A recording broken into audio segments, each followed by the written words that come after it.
আজকে আমি তোমাদের শেখাবো কেমন করে ফ্রেজাল ভার্বের ব্যবহার করতে হয় এবং এই ফ্রেজাল ভার্বের ব্যবহারটা তোমাদেরকে শিখিয়ে দেবো।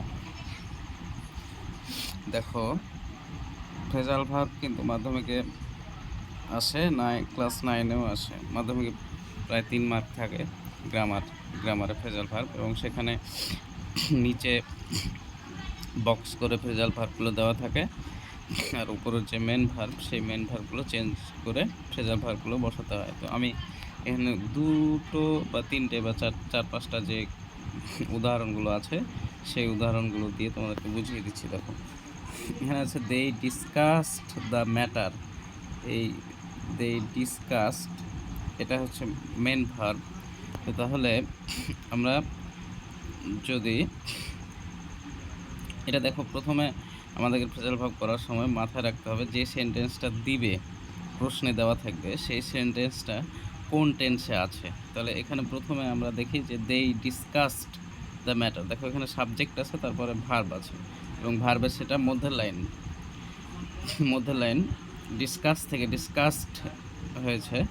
তো এই পাস্ট ফর্মে আছে ভার্বের, এবং এটা যেহেতু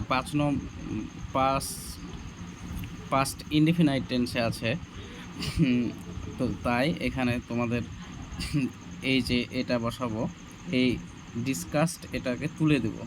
এটাকে যদি আমরা তুলে দিই তাহলে এটাকে আমরা তুলে দিব, এবং তুলে দেওয়ার পর এই যে টক ওভার আছে, তাহলে এই টক ওভারটা বসাবো। টক ওভারটা তাহলে কী হবে দেখো, তাহলে এখানে পাস্ট ফর্ম বসাতে হবে টক, তাহলে এই টকের ইডি বসাতে হবে, টক ওভার, TALKED,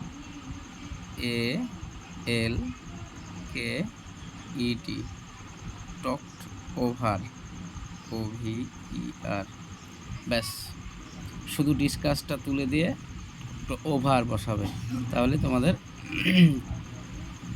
নাম্বারটা ফুলফিল পাবে। তারপরে আছে দেখো 2 নম্বর যেটা আছে,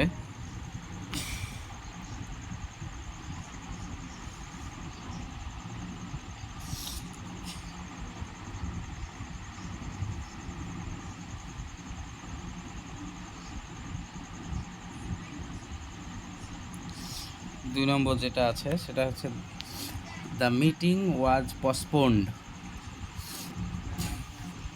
এটাও দেখো যে টেন্স। আচ্ছা, তোমরা যদি কোনো সেন্টেন্সের মানে না জানো, তখন আমি কিন্তু এই সেন্টেন্সের বঙ্গানুবাদ একটাও করিনি। তো তুমি যদি বঙ্গানুবাদ না জানো, তাও টেন্সের গঠন দেখে তোমরা বুঝে যাবে যে এটা কত নম্বর বা কী টেন্সে আছে। তাহলে এটাও দেখো, এটা দেখো পাস্ট ফর্মে আছে, প্যাসিভে আছে। তাহলে এখানে যখন আমরা এই পসপোন্ডটা তুলে দেবো, এটাকে যখন তুলে দেবো, পুটের কনজাংশন যখন করবা, ভার্বের পুটি হয়, তো তাই এখানে পুট অফই হবে, এই পুট যা আছে তাই হবে, কারণ পুটের ভার্বের যে ফর্ম সেটা পুটি হবে।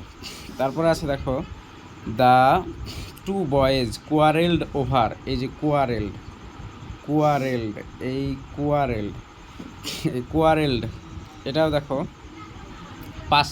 পাস্ট টেন্সে আছে। তাহলে ফল আছে, তাহলে ফলের পাস্ট কি হবে? Fail, FELL, fail. তাহলে ফেল আউট হবে, ফেল আউট।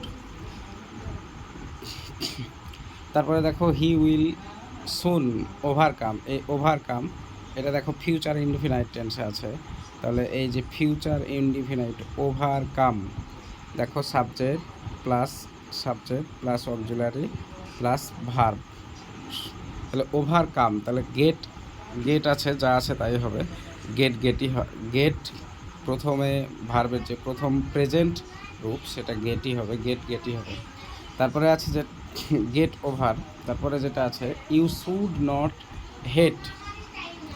দেখো ইউ শুড নট হেট, এটাও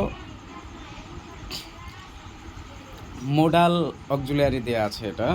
তো এখানে এই যে হেটের এটাও দেখো ভার্বের শুধু কনজাংশন হেট প্রথম প্রেজেন্টে আছে, তাহলে এখানেও লুক ডাউন আপন, যা আছে তাই হবে। তারপরে দেখো মেট, এটা আসলে ছিল MEET, মিট থেকে, তাহলে লীলা মেট, লীলা মেট, এটা তোমার পাস্ট ইনডিফিনাইট টেন্সে আছে, তাহলে কাম, কাম থেকে কেম অ্যাক্রস হবে, CAME, কেম, কেম অ্যাক্রস। তারপরে আছে দেখো দ্য প্যাসেন্ট ডায়েড, ডায়েড, এই ডায়েডটা এটা 5 নম্বর আছে, প্রেজেন্টে আছে, তাহলে এটাও হবে তোমার পাস আছে, এখানে ইডি হবে, past ED, past ED, past away. Okay, ঠিক আছে, যদি তোমরা বুঝতে পারো তাহলে তোমরা কমেন্ট করবা ভিডিও সেকশনে, আর যদি তোমরা না বুঝতে পারো তো আবার কমেন্ট করবো, আমি আবার বুঝিয়ে দেবো। তো এইরকম তোমাদের ফ্রেজাল ভার্বগুলো থাকবে, এবং এই ফ্রেজাল ভার্ব তোমাদেরকে এবার এমনি এমনি তো তোমরা পারবে না, তোমাদেরকে টেন্স জানতে হবে এবং ভার্বের যে কনজাংশন সেগুলো জানতে হবে, তারপরে এবং ওই যে তোমার ফ্রেজাল ভার্ব সেগুলো মুখস্থ করতে হবে। এবার সব A to Z phrasal verb মুখস্থ করতে হবে এমনটা নয়, বেশ হয়তো 120+ এরকম মুখস্থ করলেই তোমরা আশা করি পেয়ে যাবে।